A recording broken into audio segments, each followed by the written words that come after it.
In today's video, I'm going to teach you how to add a new column in Wrike. Adding custom columns is a simple way to make your project views much more useful because you can track exactly the information your team cares about. In this walkthrough, I'll guide you through the basic process and share a few tips so you understand what's happening on screen and why it matters. First, start by opening a project in Wrike. Make sure you're in the workspace and you've selected the specific folder, project, or space you want to work in. For this process, you'll want to be in the table view because that's where columns are displayed.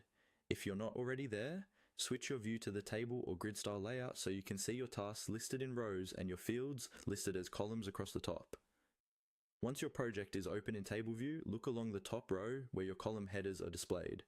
You'll see the existing columns such as task name, status, assignee, due date, and so on. Move your mouse to the right side of that header row until you see a plus sign icon. This plus sign is your option to add a new column. Click on the plus sign.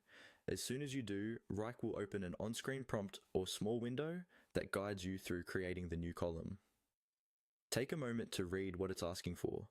Usually, you'll be able to choose the type of field you want to add, like text, number, drop-down, date, or other formats depending on your plan and permissions. Enter a clear and descriptive name for your new column so your teammates immediately understand what it's for. For example, you might call it priority, client name, or estimated effort.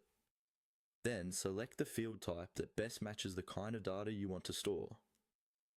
Choosing the right type now will make sorting, filtering, and reporting easier later on. Follow the rest of the prompts on screen to confirm your choices. You may see options for things like making the field shared with your team or keeping it more limited, or setting default values. Go through each option calmly, and when everything looks good, confirm or save your changes. Once you're done, your new column will appear in the table view alongside your existing columns. From there, you can start filling it in for each task, and drag the column left or right to position it exactly where you want it.